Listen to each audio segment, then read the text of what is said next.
de David. Ah, Dieu. Frère, ce n'est pas ce que le Seigneur a dit, serviteur de David là-bas. Et oh non, il faut répéter une prière bien caricaturée qu'on a lue dans la Didaké. C'est pas ce que Paul a enseigné. C'est déjà faux. Donc, vous ne respectez même pas les propos de Jésus. Par la... on voit plus le temps, en fait. Je sais pas si le temps est fini ou je sais pas. Non, c'est à 2 minutes. Ah, oui, ça là. OK. Voilà, maintenant, j'ai écouté mes frères parce que je dois vous donner, parce qu'il a posé la question par rapport à latri, Julie et hyper Julie. Écoutez bien les frères. Ah, c'est parce que le temps est peu. J'allais vous enseigner ce qu'ils enseignent là-bas, c'est catastrophique. C'est très grave. Mais vu qu'il n'y a plus de temps, je veux commencer. Écoutez, hein. Julie, profond respect mêlé et donnant adressé. Priez pour les saints. Écoutez, hein. Priez pour les saints, aux anges et aux saints. Donc, il prie pour les saints, aux anges et aux... Reconnaissons leur rôle dans l'honoration, leur relique, plan divin et leur sainteté. Dans l'hyperdulie, c'est le fait de prier les saints, les anges, reconnaissant leur rôle de leur honorer dans les reliques, c'est-à-dire les statues. Ah, moi, le prêtre, c'est le temps est... J'étais au téléphone, le prêtre est parti, l'ambassadeur est parti. Vous les avez fait fuir, pourquoi? Les frères, vous n'êtes pas sérieux, c'est pas bien. Oui, ouais, bon, je suis de retour. J'étais un peu... Ah, vous avez fait... Mais où est le prêtre? Où est l'ambassadeur? Bon, c'est pas grave. Cette saut n'a pas eu à se prononcer. Je ne sais pas s'il s'est prononcé, cette saut. Pardon, on va donner au moins 2 minutes à cette saut, s'il te plaît. Bon, pour le moment, comme les frères tiennent là-bas, il n'y a pas de souci. Vas-y, non, si je te donne le temps, là, Silence va se fâcher, en fait. Il a raison. Je prends le temps de cette chose. Non, tu prends pas. On va donner à Excellence. Ah, Le prêtre est parti où? Vas-y, Excellence, tu as tes 5 minutes. Je vais l'ambassadeur chercher la lettre qu'on a envoyée. Révérend, s'il vous plaît, 2 minutes. Non, c'est Excellence. C'est juste, oui, je suis descendu parce que il y a les insultes et puis c'est irrespectueux. Je ne peux pas rester ici pour donner les enseignements. Ah, moi j'étais au téléphone, je n'ai pas entendu. Justement, et pour moi, c'est mieux de ne pas rentrer dans les échanges avec les gens. Qui vous a insulté, papa? Quel était cette Qui vous a insulté, mon père? Qui vous a insulté, mon père? L'apôtre, pardon. Quelles étaient ces injures-là? Pardonnez. Humilité, s'il vous plaît. Vous voulez comprendre quelque chose? Vous voulez comprendre quelque chose? J'ai pris le temps pour vous dire quelque chose. Si vous ne comprenez pas, c'est mieux de poser la question. Mais il y a un petit Job qui est là, qui me dit, je suis un bandit. Regardez dans le commentaire. Job, qui vous a dit que vous êtes un bandit? Petit Job. Oh, les frères. Bon, moi, je suis un bandit pour les frères.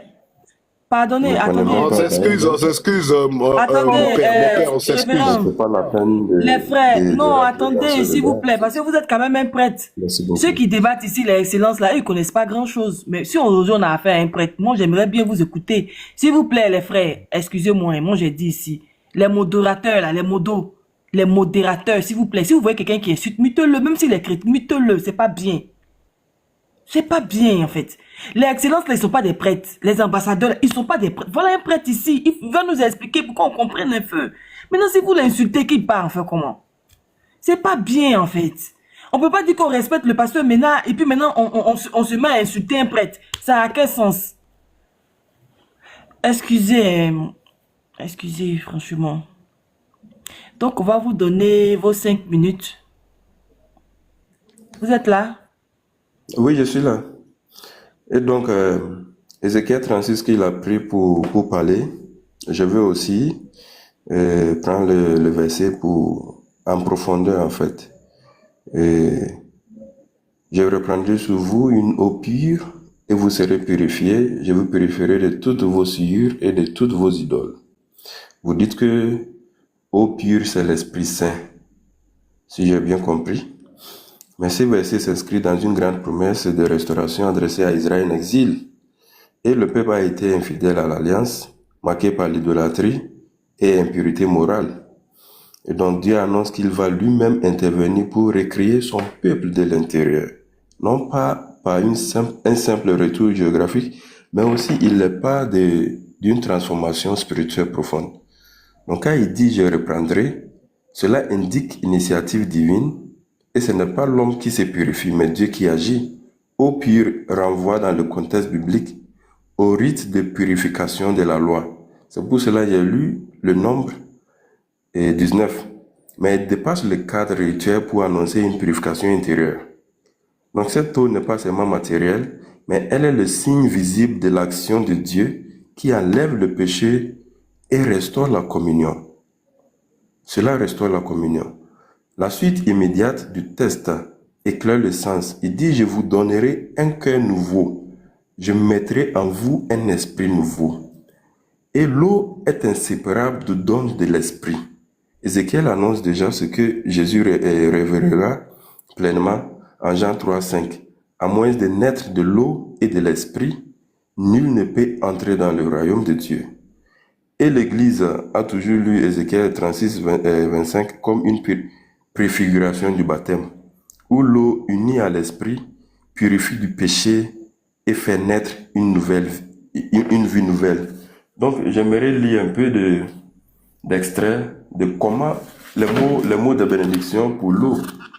Et puis vous allez comprendre un peu les mots de bénédiction.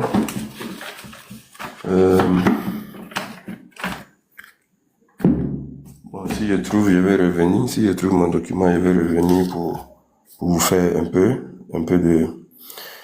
Et cette eau purifie aussi de toutes vos idoles. Donc, il dit le péché est compris comme une fausse adoration. Dieu ne se contente pas de laver extérieurement. Il libère le cœur de ce qui prend sa place. La purification annoncée est donc morale, spirituelle et culturelle. Et donc, il faut 2 mots. L'eau qui est bénie est sacramentelle. Sacramentelle. Et donc, nous avons les sacrements. Les sacrements comme le baptême, l'Eucharistie, l'ordre et onction des malades et autres. Maintenant, le sacramentel, dans la foi chrétienne ou dans la foi catholique, c'est le signe sacré institué par l'Église, par lequel Dieu accorde des grâces spirituelles, en disposant le cœur du fidèle à recevoir sa bénédiction. Contrairement aux sacrements qui ont été institués directement par le Christ, confèrent la grâce par eux-mêmes. Les sacramentaux agissent par la prière de l'Église et la foi de celui qui les reçoit. Et donc, les sacramentaux, comme l'eau bénite, c'est un sacramental. Et le sacrement, comme baptême, c'est Dieu qui a institué. Bibliquement, Dieu utilise souvent des signes matériels bénis pour transmettre sa grâce. Dans l'Ancien Testament, Moïse adoucit les eaux des Mara par un bois sur l'ordre de Dieu. Élisée purifie une source en y jetant du sel. 2 Rois et 2, 19 à 22. Et ces gestes-là ne sont ni magiques ni superstitieux. Ils sont des signes visibles de l'action invisible de Dieu. Dans le Nouveau Testament, nous pouvons voir aussi Jésus lui-même qui emploie les signes matériels. Il fait de la boue avec sa salive pour guérir un aveugle. En Jean chapitre 9, versets 6 à 7. Il impose les mains aux malades. Nous pouvons voir dans Marc 6, verset 5, et bénit les enfants. Marc 10, verset 16. Et donc les apôtres poursuivent cette pratique. Et l'homme de Pierre guéri, les linges de Paul sont porteurs de guérison. En Actes 19, 11 à 12. Ce fait montre que Dieu agit à travers des réalités matérielles bénies sans jamais se substituer à la foi. Merci beaucoup. Merci. On va faire les questions directes maintenant. On va plus laisser les 5 minutes si vous êtes d'accord. Je vais vous poser des questions directes en fait. D'accord, il n'y a pas de souci. Je vais lui poser directement une question. Exactement, il va te répondre. Peut-être en retour, il te pose une question et puis on va faire comme ça. Il n'y a pas de souci. Si vous êtes d'accord, si c'est bien. Je voulais revenir sur ce qu'il... Il n'y a pas de souci. Je voulais revenir sur ce qu'il a dit, mais comme si on doit... Mais si tu reviens, il va aussi revenir, tu vois, non? C'est ça, il n'y a pas de souci. Ok, non, je vais lui poser ma question directement. La Bible dit dans 1 Timothée 3, cette parole est certaine. Si quelqu'un aspire à la charge d'évêque, il désigne une œuvre excellente. Donc, il faut donc que l'évêque soit 3, verset 1. 1 Timothée 3, verset 1. Oui, Je vais prendre 2 textes. Cette parole est certaine. Si quelqu'un aspire à la charge d'évêque, il désigne une œuvre excellente. Il faut donc que l'évêque soit irréprochable, mari d'une seule femme, sobre, modéré, réglé dans sa conduite hospitalière propre à l'enseignement. Il faut qu'il ne soit ni adonné au vin ni violent, mais indigent, passif, désintéressé. Il faut qu'il dirige bien sa propre maison, qu'il tienne ses enfants dans la soumission et dans la parfaite honnêteté. Premier texte. Deuxième texte, 1 Timothée 4, verset 1. Mais l'Esprit dit expressément que dans les derniers temps, quelques-uns abandonneront la foi pour s'attacher à des esprits séducteurs et à des doctrines des démons. Par l'hypocrisie de faux docteurs portant la marque de la flétrissure dans leur propre conscience, prescrivant de ne pas se marier et de s'abstenir d'aliments que Dieu a créés. Donc, monsieur le prêtre, ma question que je vais vous poser, le Seigneur dit dans son église, pour que quelqu'un puisse être évêque dans l'église, il faut qu'il soit marié et qu'il ait des enfants. Est-ce que les évêques à l'église catholique, ça c'est ce que le Seigneur a dit, c'est selon le livre 1 Timothée 3, est-ce que dans l'église catholique, les évêques ont-ils des enfants, sont-ils mariés? Ok, ils ne sont pas mariés. Maintenant, je vais vous répondre en expliquant le texte d'abord. Et 1 Timothée 3, 2 que tu as cité, il écrit, il faut que les évêques soient irréprochables, mariés d'une seule femme. Et cette expression ne constitue pas un commandement de se marier, mais une condition morale adressée à des communautés où de nombreux responsables étaient déjà mariés avant leur appel au ministre. Maintenant, l'expression grecque mias gunaikos andra, qui signifie littéralement homme d'une seule femme, Paul insiste sur la fidélité conjugale, excluant la polygamie, la concubinage, ainsi de suite, une vie sexuelle désordonnée, pratique encore et présente dans le monde gréco-romain et ainsi de suite. Et donc, c'est un critère qui est appliqué au diacre aussi. Ok.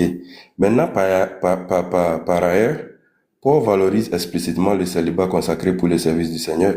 Celui qui n'est pas marié se soucie des affaires du Seigneur. 1 Corinthiens 7 à 32. Je vous lis. Il dit, je voudrais que vous soyez exempts de soucis. Celui qui n'est pas marié a souci des affaires du Seigneur. Il cherche comment plaire au Seigneur. 1 Corinthiens 7, le verset 7. Il dit, il précise il s'agit d'un charisme, non d'une loi nouvelle. Et c'est ce que je veux lire. 1 Corinthiens 7, 7.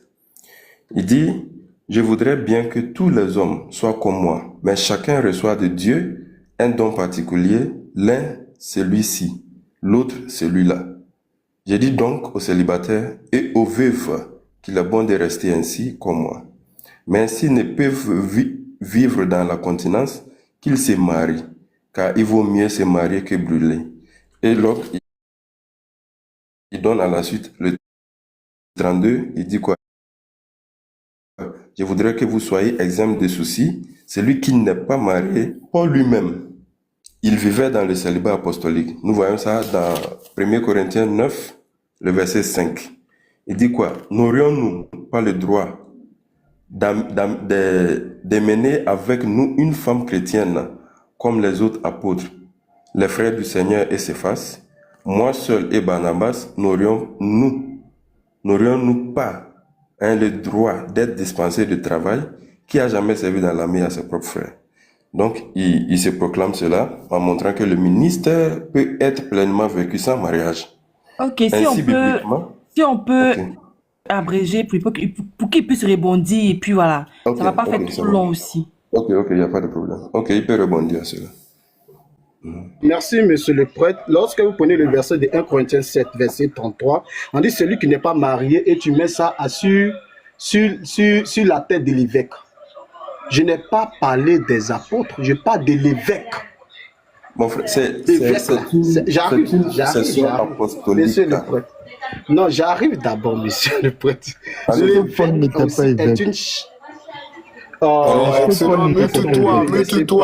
Le prêtre est en train de discuter, toi tu parles. Mute-toi, c'est le prêtre.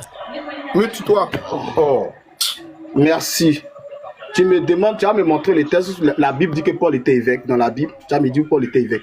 Donc je répète encore mes propos. 1 Corinthiens 7 que vous avez pris, monsieur le prêtre, n'a rien à voir avec un évêque, non. Dieu a donné, c'est comme une recommandation. On dit pour passer le concours de police en Côte d'Ivoire, il faut être des nationalités ivoiriennes, avoir 18 ans, avoir le diplôme du BPC. Donc, c'est-à-dire, il y a des critères d'éligibilité. Ce sont des critères d'éligibilité. Tu peux avoir 18 ans et ne pas être de nationalité ivoirienne, tu ne peux pas passer le concours de police. Tu peux avoir 18 ans, avoir la nationalité ivoirienne, ne pas avoir le diplôme de PPC, tu ne peux pas passer le concours de police. Donc, il y a des critères d'éligibilité et être en bonne santé. Être en bonne santé, ainsi de suite, et ne pas avoir une anomalie, un truc de ce genre. Donc, ici, c'est ça qu'on appelle les critères d'éligibilité. Donc, dans le livre de 1 Corinthiens 3, Paul nous donne les critères d'éligibilité pour l'évêque. Et les critères d'éligibilité, il y en a plusieurs. Il doit être marié, monogame. Donc, il y a des gens qui étaient mariés qui peuvent être polygames, on ne sait pas. Ou bien, il y a des gens qui pouvaient être des célibataires. Paul savait que dans l'église, il peut y avoir des célibataires. Il savait que dans l'église, il peut y avoir des polygames. Mais il dit que dans l'église, pour être évêque, c'est ceux qui sont mariés monogames. Tu peux aussi être marié monogame, ne pas avoir d'enfant. Tu n'es pas éligible. Donc, c'est ce que chose devait chercher. Et tu vas prendre 1 Corinthiens 7, verset chose, en nous faisant comprendre. Non, on dit c'est lui qui est marié. Mais il y a aussi celle qui n'est pas mariée. Est-ce que la femme qui n'est pas mariée, vos soeurs qui ne sont pas mariées, elles sont évêquesses ou évêques dans vos églises? Est-ce que les soeurs qui ne sont pas mariées dans vos églises sont évêques? Elles ne sont pas évêques. L'évêque, vous avez remis ça sur la tête de l'homme uniquement. Mais dans le verset de 1 Corinthiens 7, je dis ça, il y a de même. Et celle qui est mariée, c'est qu'il y a des choses de moi. J'ai dit cela pour te traiter. Il y a aussi celle qui n'est pas mariée, c'est qu'il y a des choses du Seigneur. Dans le but de plaire au Seigneur. Donc ça ne parle pas uniquement de la femme aussi. Mais ici, dans le livre de 1 Timothée 3, on dit pour être évêque, c'est être un homme marié, monogame, ne pas être adonné au vin, bien diriger sa maison, avoir des enfants qui tiennent dans l'honnêteté, ainsi de suite, qu'ils soient honnêtes. Donc ce sont des critères d'éligibilité. Mais vous ne remplissez pas ces critères d'éligibilité. Vous avez un nouveau critère qui n'est pas les critères de Christ. Et pour vous, ce n'est même pas l'évêque seulement qui est marié, qui n'est pas marié. Toute la corporation ministérielle dans l'église catholique, du pape jusqu'à même à l'abbé, nul n'est marié. Étant donné que 1 Timothée 4 nous dit quoi? Mais l'Esprit dit expressément que dans les derniers temps, quelques-uns abandonneront la foi pour s'attacher à des esprits séducteurs et à des doctrines de démons. Par l'hypocrisie de faux enseignants, faux docteurs portant la marque de la fraîtitude dans leur propre conscience, prescrivant. Donc, on va reconnaître la prescription de la doctrine des démons et de la doctrine des faux prophètes par quoi? De s'abstenir d'aliments que Dieu a créés et de ne pas se marier. Pour vous, ça devient une doctrine. Vous dites que pour enseigner la parole de Dieu dans l'église catholique, il ne faut pas se marier. En d'autres termes, pour être prêtre à l'église catholique, il ne faut pas se marier. Oh, je chute là. Pierre était marié. On nous parle de la belle-mère de Pierre. Certains apôtres étaient mariés. Certains ministres étaient mariés dans l'église. Donc, je m'arrête là. Ok, merci beaucoup. Non, il n'y a plus de rebondissement. Le prêtre, il n'y a plus de rebondissement. Il a posé sa question, tu as répondu, lui, il a rebondi. Maintenant, si toi, tu veux poser une question, tu poses une question. Mais on ne rebondit plus ici. Bon, je voulais justement lui demander d'expliquer le mot apôtre et évêque dans sa souche. C'est ta question, n'est-ce pas? C'est une de tes questions. Je voulais aussi ajouter une question. Non, sinon, tu n'ajoutes pas. Tu as ton temps, s'il te plaît. Tu ne peux pas ajouter sur le prêtre, n'est pas prêtre, pardon. Donc, moi, je t'ai muté longtemps. Hein. On va arriver à toi, On va te donner, t'inquiète pas, d'abord. Honneur au Père. Honneur au Père. Exactement. Donc, Bi, voilà sa question. Je ne sais pas si tout le monde peut répondre à sa question. Hein. Parce que Bi, elle en pose. Qui veut répondre à sa question? Bi. Je suis là. Bon, il dit quoi? Le prêtre demande quelle est la différence entre apôtre et puis évêque. Je ne sais pas si j'ai bien reformulé ça. Hein. Merci. Je vais lui donner la différence. C'est pas la question. Attends, Bi, pardon. Excusez-moi alors. Il faut me donner le mot, hein, il faut expliquer le mot apôtre et évêque dans sa souche. Ok? Oui, il demande la définition du mot apôtre et évêque. Le prêtre, comme il parle l'étymologie. Voilà, il parle anglais, quoi. Il demande la définition du mot apôtre et évêque. Voilà, dans la souche, dans l'étymologie.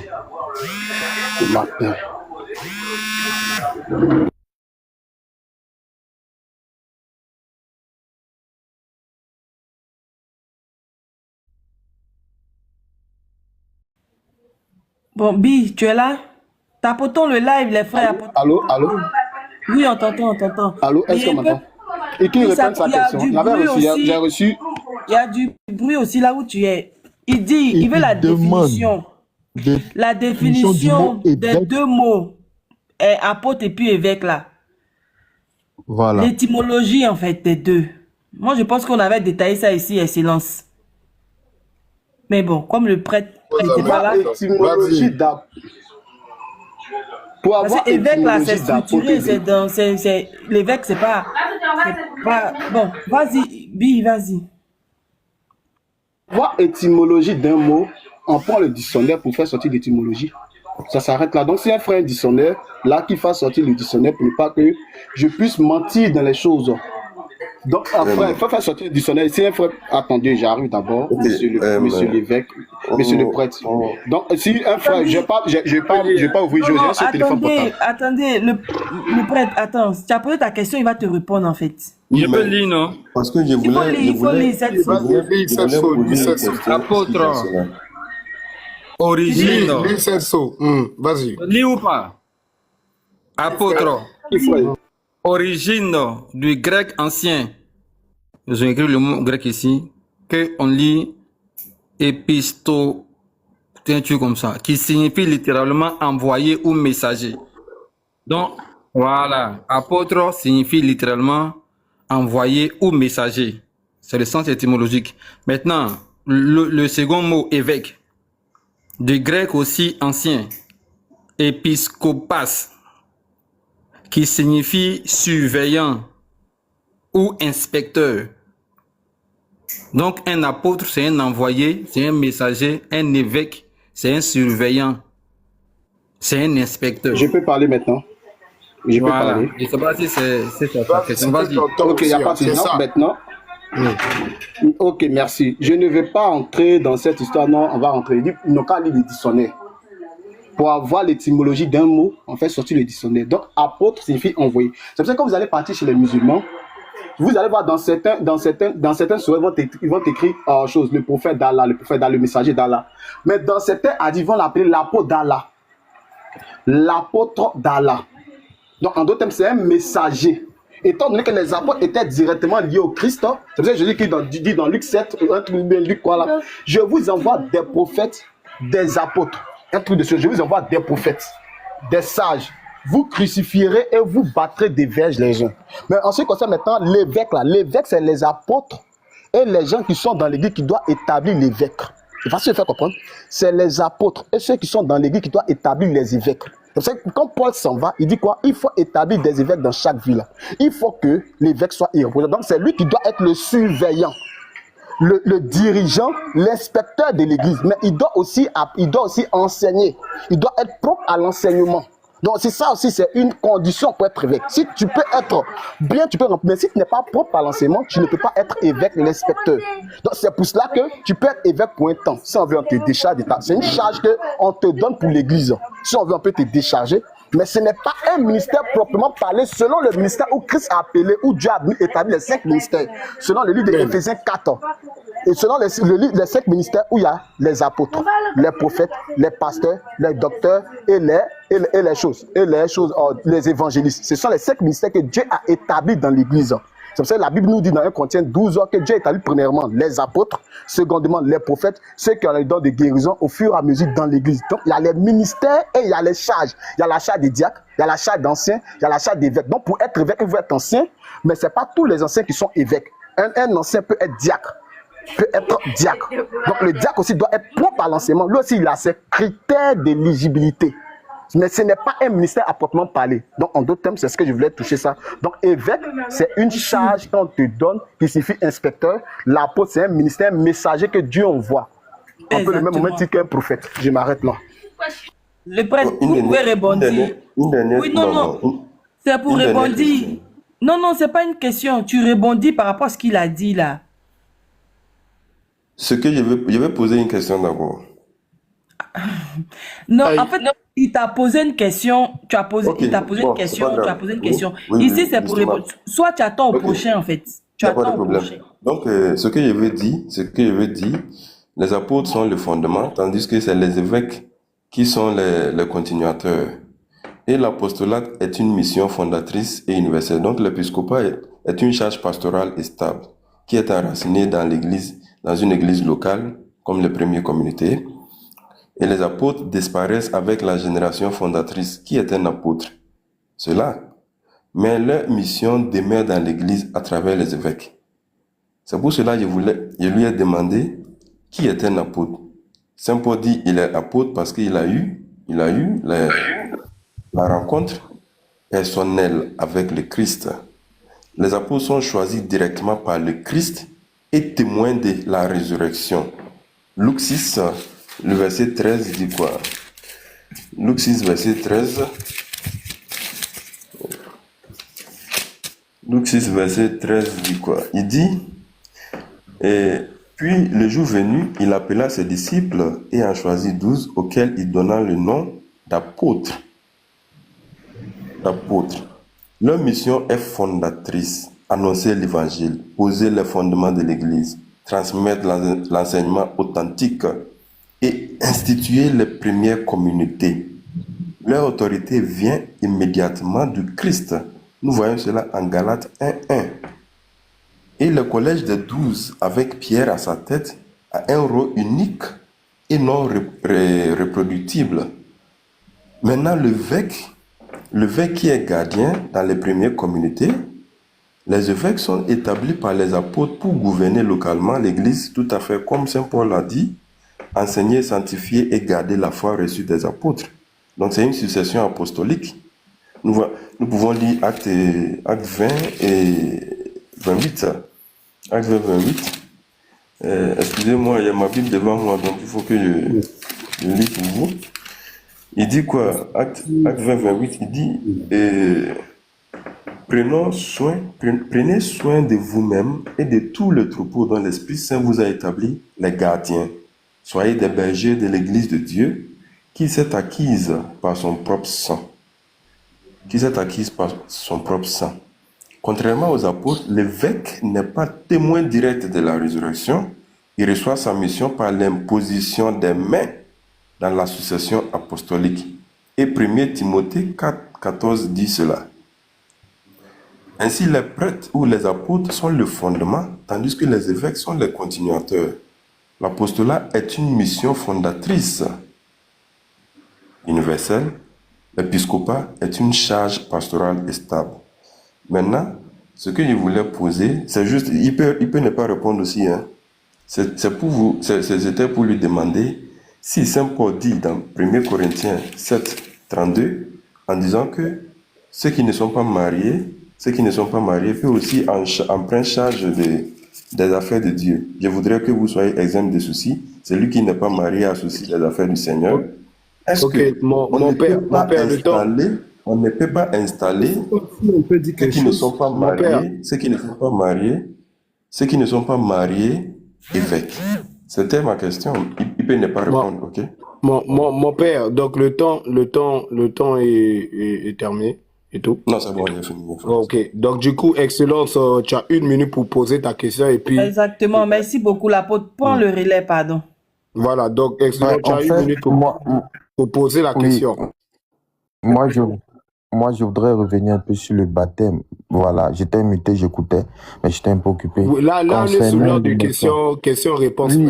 Oui. Concernant l'immersion, je voudrais savoir, est-ce que ceux qui vivent dans le désert, les communautés qui vivent dans le désert, comment on fait pour les baptiser?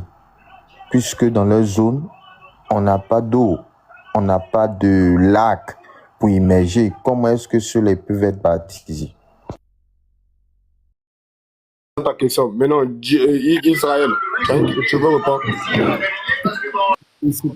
Après, tu viens répondre. Même dans le désert, frère, il y a souvent des oasis.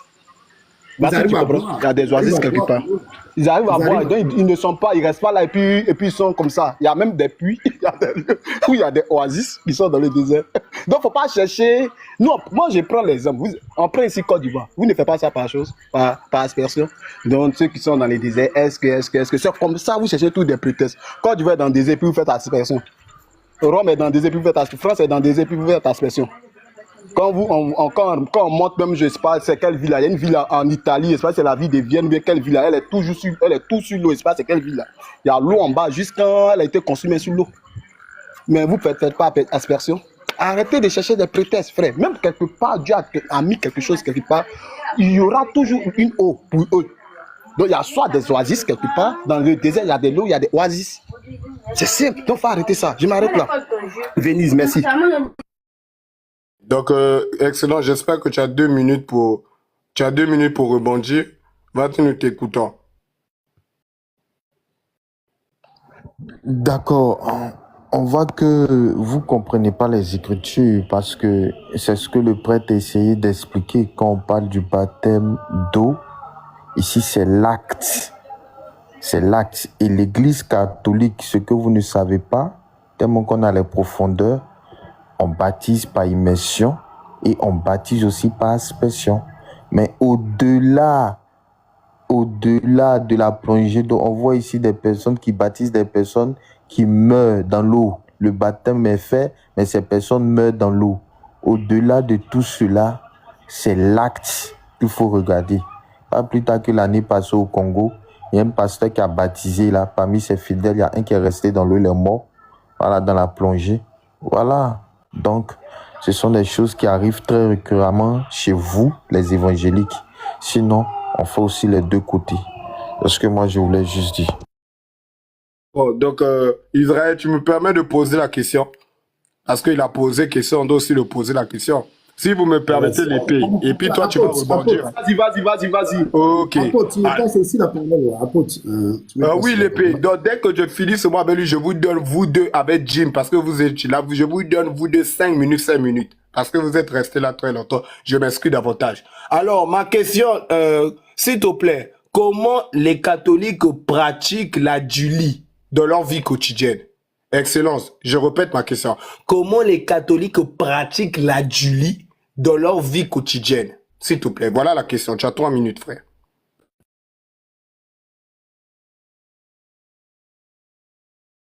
Alors, la Julie, c'est quoi? La Julie, c'est le culte. Il y a l'hyperjulie et la Julie. Oui, la Julie, ça, c'est réservé aux saints. Voilà, c'est réservé aux saints. Voilà, la Bible a dit que il faut honorer ces personnes-là qui ont marché dans la présence de Dieu, ces pères dans la foi. Voilà, on les honore, voilà, comme tu l'as dit, voilà, on les honore. On a des, comment dirais-je, on a des jours réservés pour eux, comme la Toussaint, où on honore tous ces saints-là, tous ces pères qui sont dans la foi auprès de Dieu. Voilà, on demande leur intercession parce que c'est leur plus haut service. Étant dans la présence de Dieu, ils sont capables d'intercéder pour nous. Voilà, on les honore et on a même, comment on appelle ça même déjà, même une litanie des saints. Voilà, donc on a notre manière à nous d'honorer toutes ces personnes qui nous ont dévancés dans la foi, ce que vous ne connaissez pas et ce que vous ne faites pas. Merci beaucoup. Je savais que tu pouvais pas dire toute la vérité, mon frère. Voilà, je savais, tu as biaisé, tu as dit Écoutez, hein, la Julie, dans la vie cultiver une dévotion saine. 1. La façon dont les catholiques pratiquent la Julie. Premièrement. 1. Étudier la vie des saints. 2. Célébrer leurs fêtes. Donc, si je comprends bien, lorsque certains saints, c'est-à-dire certains apôtres étaient morts avant les autres étant de célébrer leurs fêtes. C'est ça. Toi, tu as vu ça, ou frère? Une doctrine inventée. Laisse-moi répondre. Hey, laisse-moi répondre. 1. Célébrer leur fête, c'est-à-dire participer à la messe lors de leur mémoire liturgique, frère. Tu vas me montrer les apôtres. Il y a certains apôtres qui sont morts avant les autres. Mais quand certains étaient morts, est-ce qu'ils ont célébré une fête, un jour en honneur d'eux? Frère, tu mens. Quelle écriture te dit ça? Aïe. Premièrement. Deuxièmement, demandez leur intercession. Écoutez ce qu'ils disent. Hein. Utilisez des images comme un moyen de grâce, non comme des talismans. Donc, en d'autres termes, moi, pour demander leur intercession, je dois utiliser l'image de Saint Paul. Frère, c'est écrit où? Frère, c'est écrit où? Hey! Troisièmement, la vraie Julie ne se limite pas à des prières, mais pousse à l'action. Si vous vénérez Sainte Thérèse d'Avila, approfondissez votre vie de prière. Frère, c'est quoi ça? Toi, tu avais vu ça où dans les Écritures, où ils font ces pratiques-là, frère? Est-ce qu'il y a eu un apôtre Paul a pris l'image de Jésus, il a commencé à faire l'intercession, frère? Il faut arrêter ça. Il faut arrêter ça, frère. Dans son cas, c'est une invention de doctrine de démons. Que vous êtes une doctrine de démons qui n'existe pas.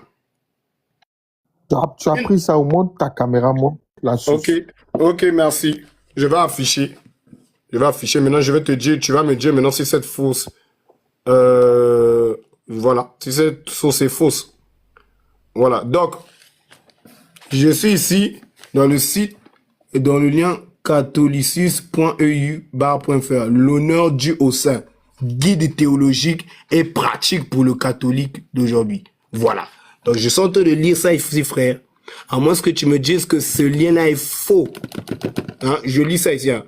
Étudier la vie des saints. Célébrer leurs fêtes. Participer à la messe lors de leur mémoire liturgique. Demander leur intercession, utiliser reliques. Bon, je sais pas c'est quelle écriture dans la Nouvelle Alliance où un apôtre ou un chrétien a utilisé les reliques. Ou images comme un moyen de grâce. On dit utiliser les reliques ou images. Mais tu utilises quoi? Pourquoi tu as sauté relique? Tu vois comment tu es? Bon, frère, je vais lire relique. Bon, non, tu n'es pas vrai. Tu n'es pas vrai. S'il te plaît. C'était même pour apprécier ta souffrance, mais tu vas encore entrer là où... S'il te plaît. Ok, on y va dans relique. Je voulais t'épargner ça. Mais tu veux qu'on rentre dans les reliques. S'il te plaît. Est-ce que le Seigneur Jésus nous encourage à intercéder pour les saints en mettant des reliques? Et puis, je peux te citer les reliques, ce sont des statues, on est bien d'accord? Ou peut-être tu crois que je ne sais pas. Il dit les reliques, ce sont des statues. Il dit, il y a 3 types de reliques. Mon frère, est-ce que vous n'utilisez pas la statue de Saint-Michel? Tu ne connais même pas la définition de relique. Non, je repose ma question. Est-ce que vous n'utilisez pas... C'est quoi une relique? Est-ce que vous n'utilisez pas la statue de Saint-Michel? C'est quoi une relique? C'est une représentation, vrai ou faux? Qu'est-ce qu'on appelle? C'est une représentation, vrai ou faux? Tu vois.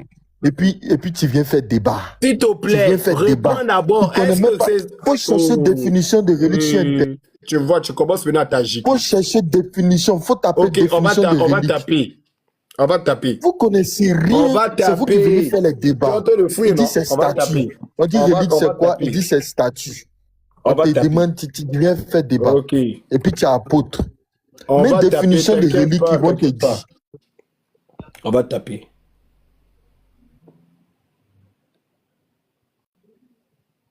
Ok.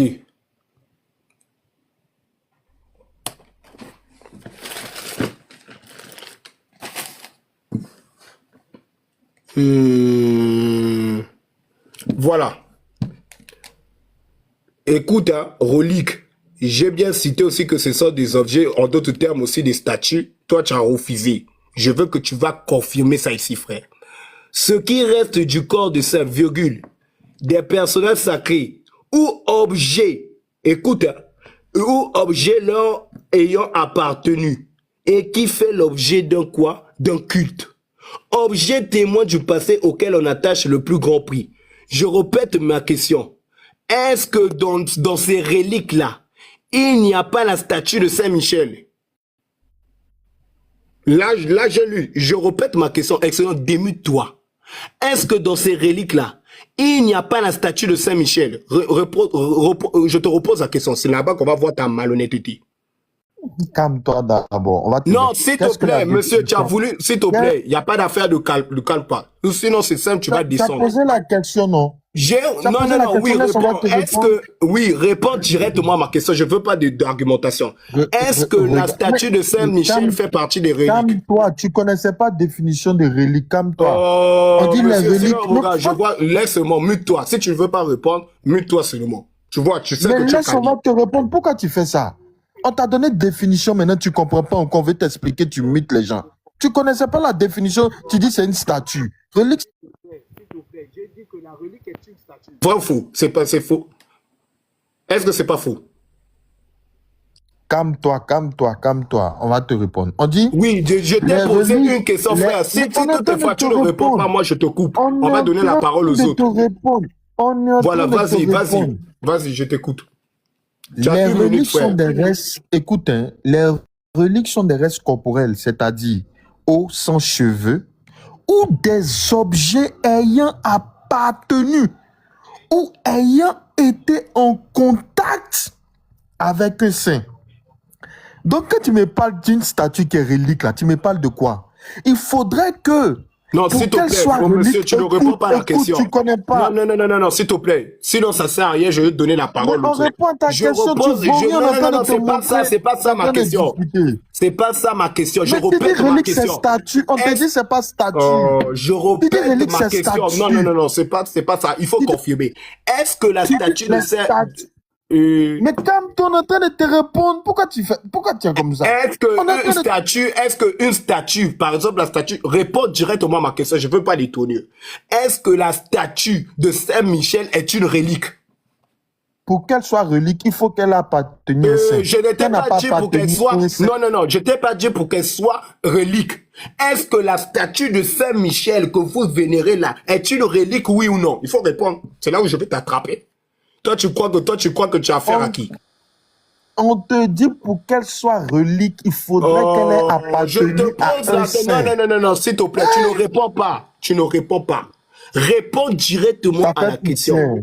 On comprend pas est-ce que la statue, non, tu vas pas embrouiller. Aujourd'hui, là, tu vas voir. Est-ce que la statue de Saint-Michel est une relique? Faut répondre. Non, c'est pas une relique. C'est pas une relique. C'est pas une relique. C'est ça. C'est pas de relique. Ok. Merci beaucoup. Je donne le temps aux autres. Je reviens vers toi. Merci. Tu gardes cette réponse-là. Garde cette réponse. Vas-y. Rien, tu es en train d'embrouiller l'oreille des gens. Tu connais même pas la définition des reliques. C'est toi qui es en train de crier. Tu dis moi, j'ai dit que relique est une statue. Et puis répète encore la bêtise. Pour qu'elle soit relique, il faudrait que cette statue ait appartenu à un saint. Tu comprends? Voilà. Mais Michel n'est pas un saint. Michel n'est pas un saint. Michel n'est pas un saint. Michel n'est pas un saint. Réponds, oh monsieur, réponds. Michel n'est pas un saint. Il peut ignorant. Michel n'est pas un saint. Tu vois comment tu es toi-même, tu affiches. Mais réponds d'abord à la question. Est-ce que Michel répond devant tout le monde? Tu as dit que pour que ça soit une relique, il faut que ça appartienne à un saint. Est-ce que Michel n'est pas un saint? Mais est-ce que Michel est un humain? On parle. Qu'est-ce que tu comprends pas? Tu es un voyou, descends. Descends, quitte là. L'épée pour la parole, tu es un voyou. Il fallait pas le descendre, il fallait pas le descendre. C'est un voyou. Je lui pose la question si Michel n'est pas ça. Lui, il est en train de refuser. Tu es un voyou, hein. Tu vois comment je t'ai attrapé. Ils ont fabriqué des choses de n'importe quoi et puis ils appellent ça relique. C'est ça ils appellent. Que ça soit statue, que ça soit quelque chose, ça fait partie des reliques. Si vous fabriquez un habit et puis vous mettez ça pour dire que ça appartient au saint, c'est une relique. Si vous mettez statue pour dire que c'est l'image de Paul, c'est une relique, c'est l'image de Saint-Michel. La statue représente une relique. Il est parti. C'est un habit que vous avez accroché pour dire que cet habit appartient à Paul. Que ce soit la statue, c'est une relique. Voilà. Moi, je voulais dire quelque chose. Je voulais... Tu sais, parce que est-ce que je peux non, mais je n'ai même pas eu le temps de parler. Il m'a coupé. C'est une motion d'une seconde et puis elle descend. Une motion, juste une motion, s'il vous plaît. Une seconde et je descends. Je peux apporter. Oui, oui, vas-y. Ok, On va donner la parole à toi. c'était pour aller dans votre sens, mais c'est grave ce que Excellence dit. Parce que les reliques, c'est les restes des os, c'est les os des saints que vous vous accrochez à ces os-là. Comment vous pouvez vous accrocher à ces os? Des choses qui ont appartenu à des saints font partie des reliques, les statues font partie des... Mais les os, les restes des os des saints, mais où va le monde? Qu'est-ce que vous cherchez à travers ces eaux-là? Qu'est-ce que ces eaux-là vont vous apporter? C'était juste mon intervention. Merci. Merci beaucoup. L'épée, continue avec ton temps de parole. On lui pose la question que Michel est dans sa tête. Je n'ai pas mon temps de parole. Non, mon frère, regarde, si tu ne réponds pas, je t'ai déjà répondu. Tu vois, quand tu m'as posé la question de afficher la définition. La définition. Oui, vas-y, l'épée. Vas-y, l'épée. Parce que toi, tu crois que tu vas tourner autour de moi. C'est quoi ça? En fait, c'est la honte qui t'anime, sérieux. Non, c'est pas la honte. En fait, tout le monde a vu ton visage, frère. Vu que vous vénérez des os, les restes des saints. Donne-moi, ok, d'accord, donne-moi mes 5 minutes. Non, frère, tu ne répondras pas. Tu ne répondras. En fait, tu dois répondre à la question que je t'ai posée. Ensuite, tu vas prendre ton temps. Mais je t'ai répondu, je t'ai dit non. Je t'ai posé la question, est-ce que Michel est un saint? Je t'ai pas posé la question si c'est un homme. Tu délires ou quoi? Michel, c'est un ange. Où toi, tu as trouvé la statue de... Monsieur, s'il te plaît, bon, mute-toi seulement. Quand tu veux jouer à l'idiot, mute-toi seulement. L'épée, la parole parle. Faut le laisser. Le jour où tu auras la réponse, tu viens répondre. Moi, je dis que, bon, comme moi, je voulais lui poser une question parce que le concile des Latran, où le célibat, quand l'Latran 1, Latran 2, où le célibat a été définitivement imposé à ce concile-là, vers l'an 1150, 1100, où le concile a été le célibat a été définitivement imposé aux prêtres. Excellence, est-ce que moi je voulais te poser, est-ce que c'est une révélation apostolique ou bien c'est une histoire suivie, une volonté humaine qui s'est manifestée? Moi, je voulais quand même que tu me répondes. Parce que comme... D'accord. J'ai combien de temps pour répondre? Là, on ne me mute pas. Voilà. Donc, je prends la parole. Déjà, le frère, il va revenir à l'apôtre Nathanaël parce que... Non, reprends sa parole. Parce que si c'est avec moi, là, je vais te muter pour que tu répondes à la question. Et si tu ne réponds pas, tu descends. Parce qu'on n'aime pas les hypocrites. Tout à l'heure, là, tu vas aussi confirmer. Non. Oui, ne me mentionne pas. Oh, ça ne sert à rien de me dire que je me calme. Ne mentionne même pas mon nom. Réponds à sa question. Ok, d'accord. Voilà. Réponds à sa question. Avec moi, là, tu dois répondre à la question. Voilà. Mais on va revenir un peu sur les reliques. Il y a eu le concile des Latran. Oui, je viens l'épée. Je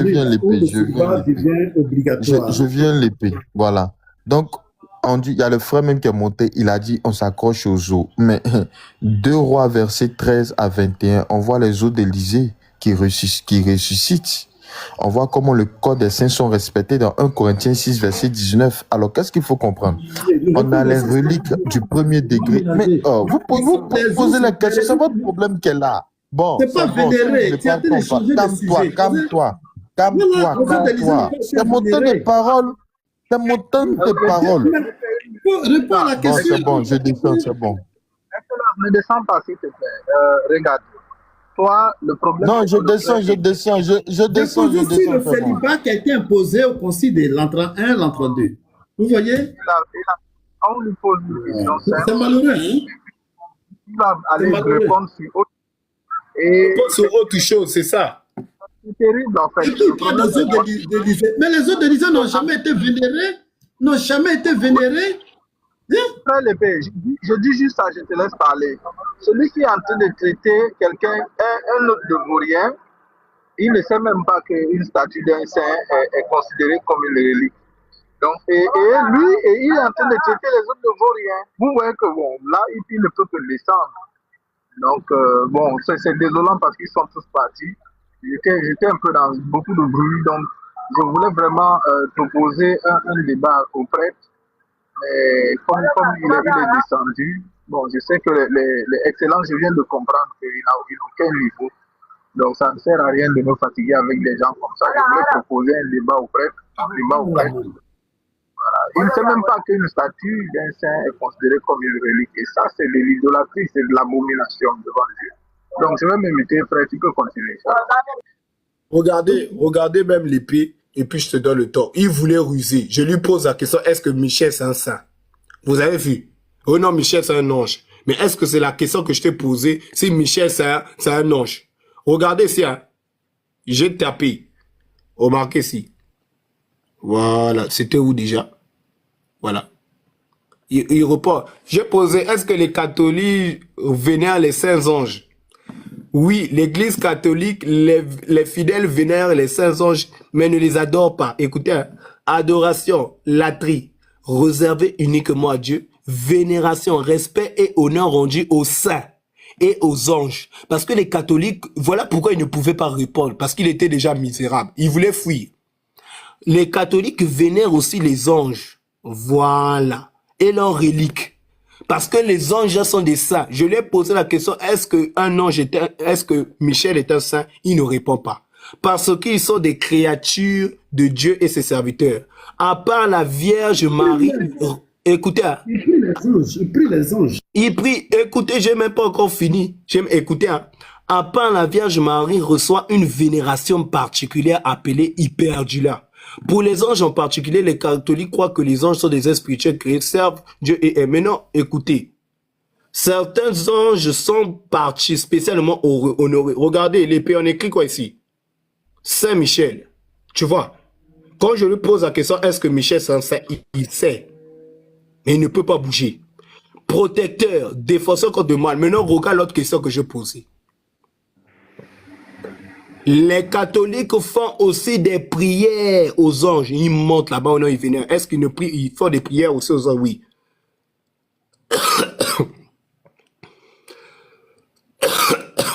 Donc c'est ça. Ils leur adressent des prières pour demander leur aide ou leur intercession. C'est-à-dire qu'ils leur demandent de prier Dieu pour eux. C'est écrit où? Je m'arrête là et puis tu as la parole. C'est-à-dire que tout a été dit, ils font... L'église catholique, c'est la Babylone religieuse même. Religieuse. Moi, je dis que Daniel 2 avait déjà averti que l'Empire romain va passer des statues de sanguinaires, de fer, à un statut d'argile.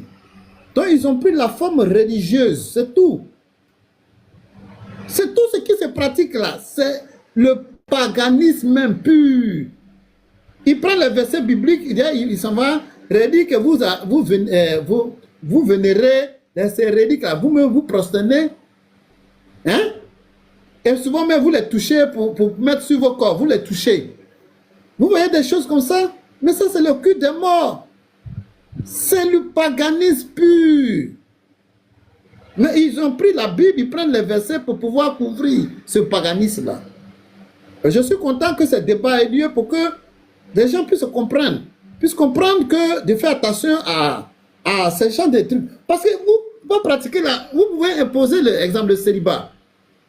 Vous pratiquez le paganisme et puis vous prenez des versets bibliques, vous discutez. On discute même avec ces versets bibliques. Alors qu'on disait que ça là, le culte des saints, non, les saints sont dans le ciel.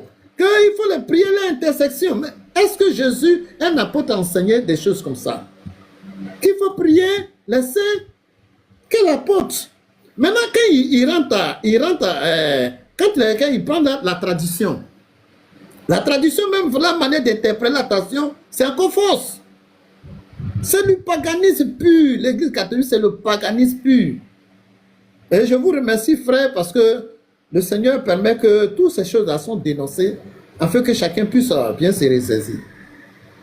Merci beaucoup. Merci. Ils ont représenté le pigeon, frère. Aïe. Ok. Shalom, mes frères. Shalom. Shalom, Kelly. Ah, vraiment, je suis dans la joie. J'ai suivi ce monsieur, ça fait longtemps. Vraiment, si dans son panel avec son groupe, comme ils attaquent des modalistes, au groupe de Pasteur Ménard. Aujourd'hui après-midi, au précise était là, j'ai dit, monsieur, Pasteur Ménard, il peut avoir des fautes, des erreurs, mais ce n'est pas doctrine qu'il prêche d'amener le peuple de Dieu à l'autre côté. Il prêche Jésus avec l'amour du Seigneur, il fait des enseignements, mais les messieurs excellents, soi-disant excellents, ils combattent Pasteur Ménard. J'ai dit, messieurs, tu te trompes, tu vas tomber. Tu vas tomber. Regarde là, c'est la honte là. C'est la honte. Ils vont se réunir encore de vieux panels comme ça. Plein, ils critiquent la vérité de Jésus-Christ. Voilà, il vient de tomber, c'est la honte avec des statues. Mais quelle fondation catholique? Bien sûr, nous sommes catholiques, normalement nous sommes les catholiques, mais nous ne sommes pas dans leur système. Nous sommes Église de Dieu, nous sommes catholiques. C'est universel, c'est-à-dire c'est universel. Mais quelle doctrine? Là, il y a des statues, il y a des maris, il y a des purgatoires, il y a beaucoup de choses comme chevet tout de suite là. Voilà tout ça. Il y a beaucoup de monde qui suit les lives aujourd'hui, qui soit délivrés. Il faut qu'ils viennent demander pardon à Pasteur Ménard avec tous les chrétiens. Pourquoi soi-disant catholique et romain qui prient Marie, tout ça, ce ne sont pas des chrétiens. Ce ne sont pas des chrétiens, ce sont des aventuriers, des prêtres, ils ne se marient pas, il faut contrer de la Bible. Selon comment l'autorité que Jésus a donnée à ses disciples, avant d'être évêque, il y a des conditions, il y a des versets bibliques, on l'a présenté. Donc vraiment, je suis content, donc voilà, qui arrête, qui va demander pardon à Pasteur Ménard avec tous les chrétiens. Il demande pardon, qui se répand, qui croit en Jésus-Christ normalement pour marcher, pour avoir le salut. Voilà, merci beaucoup, bonne soirée. Merci. Mon frère Jim, tu as la parole, il faut parler, mon frère. Mon frère Jim, tu es là? Non, frère, donnez-moi 2 minutes. Je voulais présenter, il parle de la tradition. Jim, pardon, hein, Jim, je vais dire quelque chose, il parle de la tradition. Nous allons rentrer dans Ésape. Voilà, si on peut me mettre en grand, on va voir l'apôtre Pierre. Vas-y, attends. Voilà, je vais me mettre en grand ici.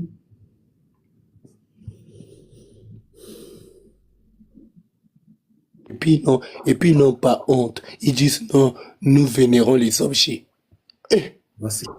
Voici, nous sommes ici dans Histoire ecclésiastique, Ésope de Césarée. Eux disent que c'est la tradition. Hein. Vous allez voir quelque chose. Voilà, vous allez voir quelque chose. Cependant, Clément, nous venons de citer les paroles, donne immédiatement après au sujet de ceux qui condamnent les noces, c'est-à-dire les mariages. Les noms des apôtres qui vécurent dans le mariage, il dit, est-ce qu'ils réprouveront même les apôtres, car Pierre et Philippe eurent des enfants. Celui-ci même Maria, ses filles, et Paul n'hésitait pas à saluer sa femme et ne l'a pas amené avec lui parce qu'il était gêné et en prison dans le ministère. Donc, Paul même, il avait déjà une femme et il la saluait de temps en temps. Et c'est pourquoi Paul a dit que pour que l'œuvre de Dieu soit bien ordonnée, que l'évêque soit marié d'une seule, c'est un ordre, que l'évêque soit marié. Donc, tu ne peux pas être évêque sans être marié, ce n'est pas possible. C'est un acte de dignité. Parce que tu vas brûler. Tu n'es pas castré. Donc, que l'évêque soit marié d'une... Ésope de César, même d'après la tradition, dit que l'apôtre Paul avait sa femme et il la saluait. Hein? Mais comme il était en prison, il ne pouvait pas amener cette femme avec elle. C'est dans ce sens, il dit, je suis où je suis dans les chaînes, ceux qui veulent rester comme moi. Vous voyez, la propre tradition qu'ils prennent, hein?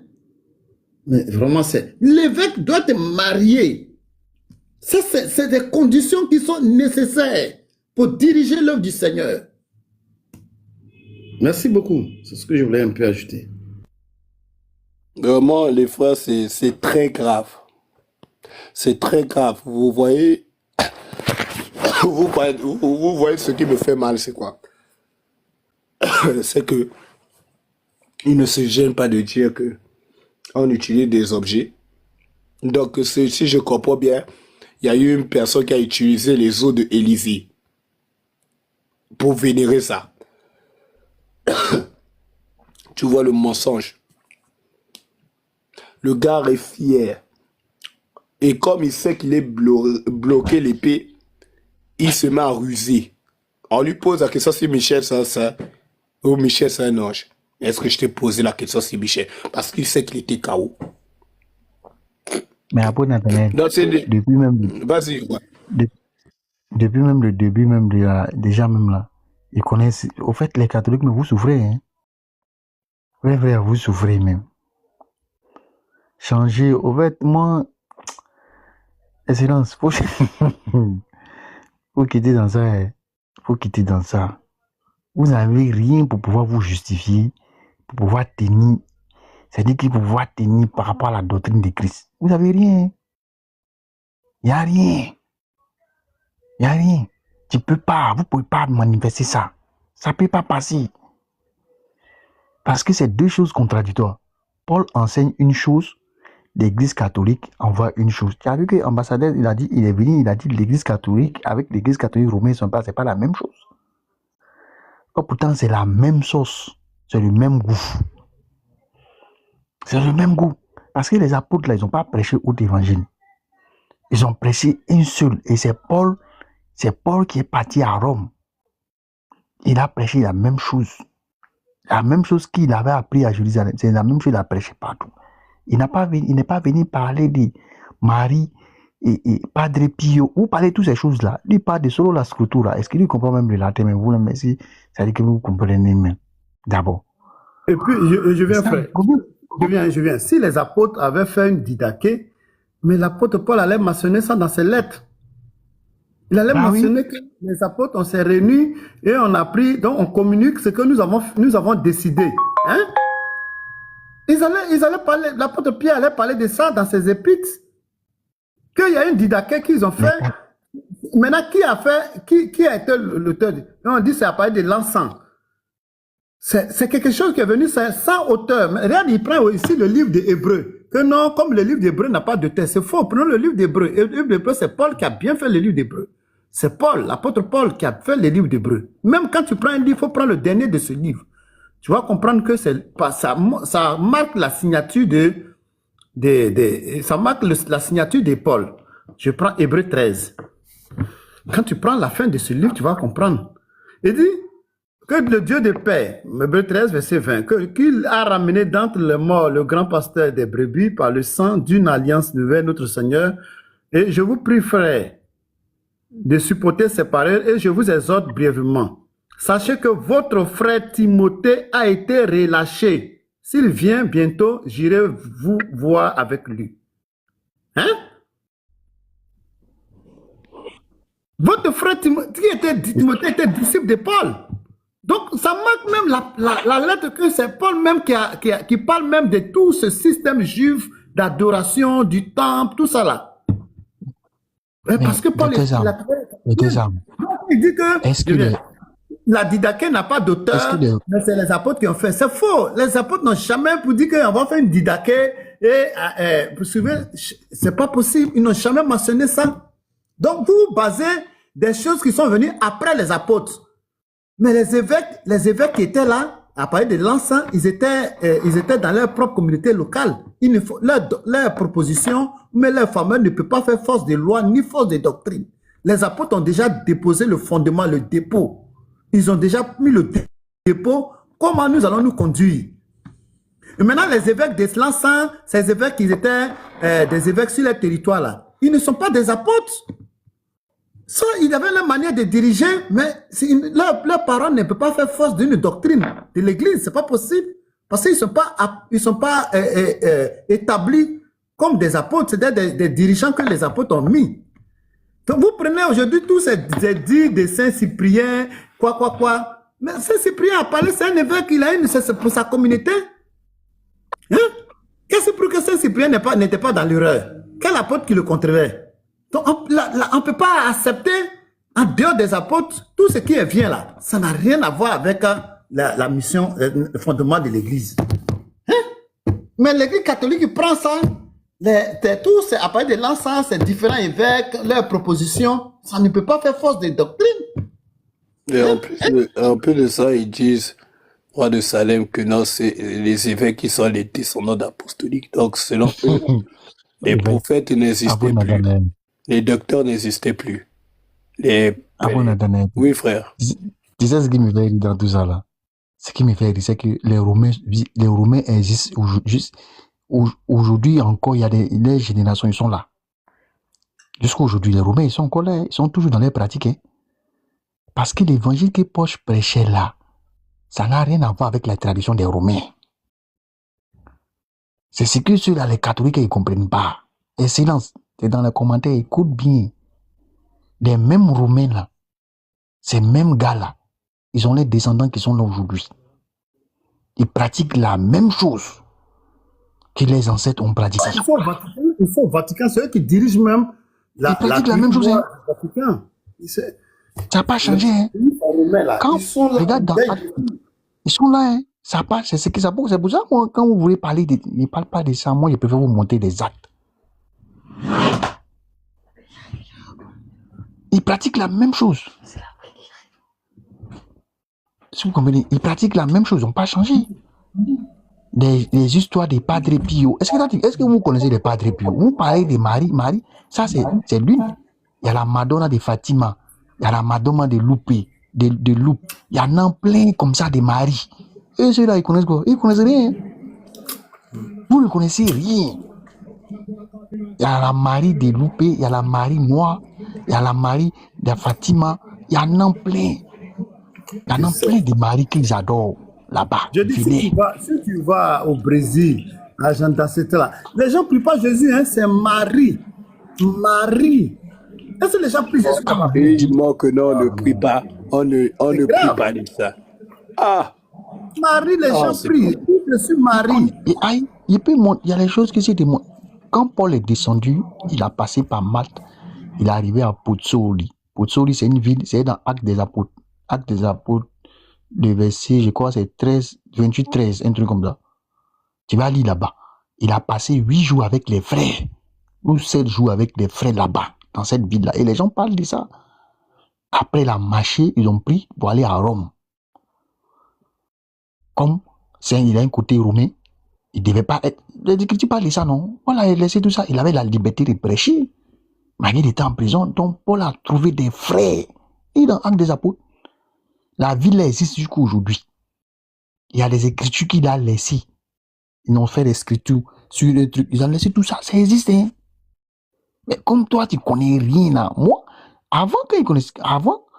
quand je suis arrivé dans cette religion, je me suis allé me renseigner. Demander aux gens.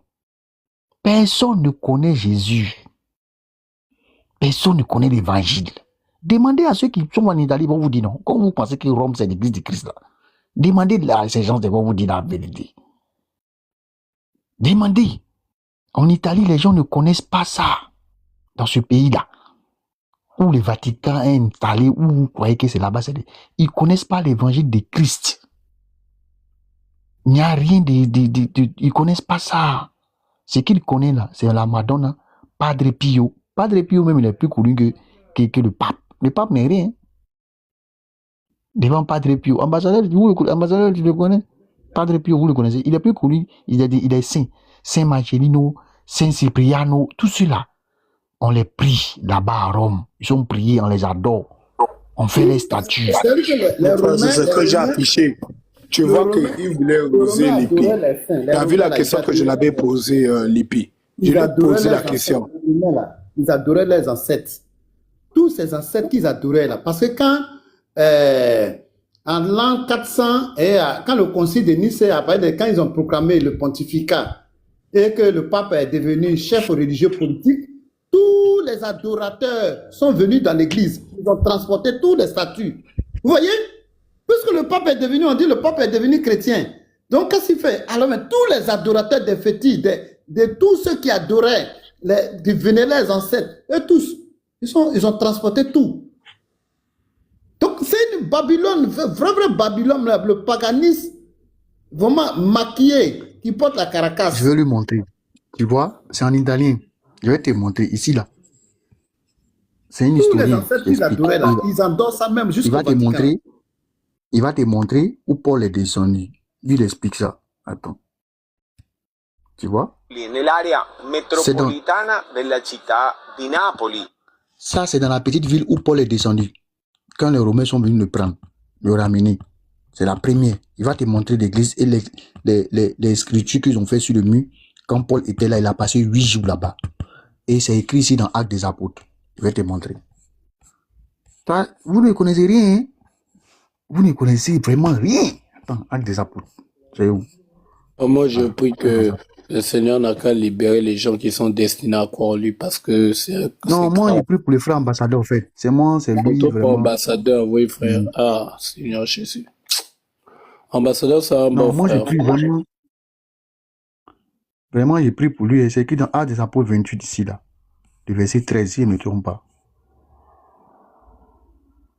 Voilà, c'est ici. Il y a une région, on appelle région de Calabria. C'est écrit ici. De là, ensuite, les côtes, nous sommes atteints d'une région. Réigio. Et le vent du midi s'élève. Le lendemain, nous fûmes 2 jours au trajet de Pozzuoli. Ça, la ville est ici. Où Paul est atterri. Attends, je te montre. Toi, tu ne connais pas. Quand on te dit les choses, là, tu dis qu'après nous, c'est pour venir montrer. Il parle en italien, en latin. A questo porto arrivò San Paolo 2000 Il anni. dit, tu as compris? Il dit 2000 en arrière, dans ce port-là, où Paul est descendu, à Pozzuoli. Et là, il explique. Ils vont te montrer ça. Il dit ça en italien. Et il dit San Paolo. Et je vais te montrer l'église où il a trouvé les frères et où il a prêché. C'est pourquoi il te dit que tu connais rien. Quand il t'a dit t'asseoir là-bas, là, vous êtes assis là-bas, les prêtres se sont levés, ils sont allés s'associer les rois des Belges, ils sont allés piller, ils vous ont rapporté eux leur tradition. Vous croyez que c'est l'église? Ça n'a rien à voir avec l'église. Hein? Lui, c'est un historien, il explique. Anni fa, procedente dall'isola di Malta, accompagnato da un centurione romano e da San. Il dit, et c'est écrit, parce que dans la l'île de Malte, il est accompagné par des soldats romains qui vont venir maintenant sur l'île de Pozzuoli. C'est là-bas il va descendre, il va marcher pour partir à Rome. Luca l'Evangelista, In Calabria, lui, il y a un Philippe, il est italien, il connaît. racconta tutto il viaggio che sin Il va da avancer. Israele, da Terra Santa, Oui, de la terre de l'Israël, tout le trajet. Ils vont te parler de ça. Bon, pendant ce temps-là, l'église catholique romaine existait. Et ils avaient les traditions. Et ils étaient dans les trucs. Hein. C'est pourquoi ici, quand tu vas voir ici, là, je vais te montrer. Ça, quand tu regardes ça c'est les traditions à eux. Ça, c'est les trucs à eux. Ça existait déjà avant que Paul même arrive. La grande Diane, il transportait la Diane Isis. Quand vous voyez tout ça là, ça c'est les traditions. Hein. Romain même, elle Voilà, était Philippe en bas, il vient en Italie, demande-lui. Ça, c'est les choses, c'est les trucs. Et il vit ça là-bas. Mais, vous, il y a ces trucs que vous ne connaissez pas. Lui, là, Padre Pio, t'as vu? Tout ceux-là. Il y a un, on appelle Padre Pio, la Madonna de Fatima, qui est différent de ce que vous voyez là. Et attends, je vais te la montrer. La voici ici. La Madonna de Fatima, qu'elle aussi, elle a adoré. Tu vois? Tout ça, c'est en Italie. Hein. C'est pas quelque part d'autre. Et c'est leur tradition qui est là. Ça, là. Ça, c'est leur truc. Mais Paul, quand il vient là, il vient trouver ça. Ça, là, ça existe déjà là-bas. C'est pourquoi lui va prêcher l'évangile et il va trouver des frères là-bas. Il va prêcher l'évangile. Tu vas écouter. fecero San Paolo, San Luca e questo centurione romano verso la città di Roma, dove rimase San Paolo durante 2 anni comunicando l'insegnamento del Maestro Gesù. Tu as compris, non? Quand Paul est arrivé là-bas, là, il est resté et ça dit qu'il prêchait, communiquant, ça veut dire il prêchait l'évangile du Maestro, ça veut dire du Maître Jésus. Jésus a parlé des statuts à Bonadalaël. Non, hein? Il n'a pas Jamais. parlé de statue. Jamais. Mais il dit, Paul est arrivé, il a trouvé ça là-bas. Lui, il est dans la ville.